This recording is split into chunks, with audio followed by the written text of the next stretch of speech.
Welcome to ECR. நாம் இந்த video என்ன பார்க்க போகிறோம்னா ஹோமோஜினிட்டி டெஸ்ட் எப்படி எஸ்பிஎஸ்சியில் போகிறத பற்றி பார்க்க போகிறோம். இந்த ஹோமோஜினிட்டி டெஸ்ட் எது யூஸ் பண்ணுவோம் பார்த்தீங்கன்னா அனோவா போடும்போது அதுக்கான அசம்ஷனாக வந்து நம்ம இந்த ஹோமோஜினிட்டி டெஸ்ட் வந்து நம்ம யூஸ் பண்ணுவோம். ஸோ இங்கே வந்து ஒரு ஸ்கேலிங் வேரியபிள் இருக்குது, இங்கே வந்து ஒரு கேட்டகரிக்கல் வேரியபிள் நம்ம எடுத்திருக்கோம். இது ரெண்டும் கம்பேர் பண்ணி நம்ம அனோவா போடுவோம். ஸோ அனோவா போடுறதுக்கு முன்னாடி நம்ம ஃபஸ்ட்டு வந்து ஹோமோஜினிட்டி செக் பண்ணணும். அதாவது என்ன ஹோமோஜினிட்டி அப்படி எதுக்கு செக் பண்ணணும்னு பார்த்தீங்கன்னா இந்த ரெண்டு வேரியபிள்குள்ள இருக்கிற வந்து மீன் அசோசியேஷன் வந்து ஈக்குவலாக தான் இருக்குது அப்படின்னு ஃபஸ்ட்டு ப்ரூவ் பண்ணணும். அதுக்கப்புறம் தான் வந்து நீங்கள் அனோவா போட முடியும். ஸோ அது எப்படின்னு பார்க்கலாம். Analysis, compare mean, then one way ANOVA. One way ANOVA போயிட்டு நீங்கள் பார்த்தீங்கன்னா ஸ்கேலிங் வேரியபிளை வந்து டிபெண்டன்ட் லிஸ்ட்லேயும் கேட்டகரிக்கல் வேரியபிள் வந்து ஃபேக்டர் லிஸ்ட்லேயும் போட்டுங்க. போட்டு ஆப்ஷன்ஸில் வந்து ஹோமோஜினிட்டி ஆஃப் வேரியன்ஸ் டெஸ்ட் அப்படின்னு இருக்கு பாருங்கள். ஹோமோஜினிட்டி ஆஃப் வேரியன்ஸ் டெஸ்ட் இதை வந்து கிளிக் பண்ணிவிட்டு கண்டினியூ, தென் கிளிக் ஓகே.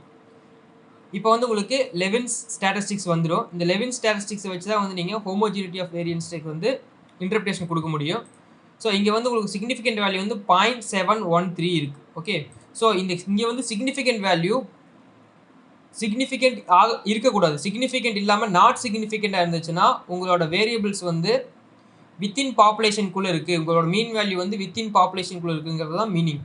ஓகே, ஸோ இது வந்து நாட் சிக்னிஃபிகண்ட், உங்களுக்கு வந்து சிக்னிஃபிகண்ட் வேல்யூ வந்து நாட் சிக்னிஃபிகண்ட். ஸோ இந்த ரெண்டு வேரியபிளுக்கு இருக்கிற மீன் வேல்யூஸ் வந்து ஈக்குவலாக தான் இருக்குது, வித்தின் பாப்புலேஷனுக்குள்ளே தான் இருக்குதுன்னு ப்ரூவ் பண்ணியாச்சு. அதுக்கப்புறம் தான் வந்து நீங்கள் அனோவா போகணும். ஓகே, ஸோ இதுக்கு நீங்கள் வந்து என்ன நல் ஹைபாத்தசிஸ் ஃபிக்ஸ் பண்ணுவீங்கன்னா there is a equal mean difference in ரெண்டு வேரியபிள்னு போட்டிருப்பீங்க. ஸோ வந்து நாட் சிக்னிஃபிகண்ட் வந்ததுனால உங்களுக்கு நல் ஹைபாத்தசிஸ் வந்து அக்செப்ட், ஆல்டர்னேட்டிவ் ஹைபாத்தசிஸ் வந்து ரிஜெக்ட்.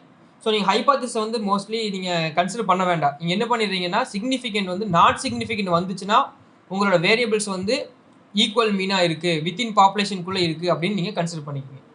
தென் ஃபர்தராக நீங்கள் அனோவா போட்டுக்கலாம். ஓகே, அவ்வளோதான் வந்து ஹோமோஜினிட்டி டெஸ்ட். தேங்க்ஸ் ஃபார் வாட்சிங் வீடியோ.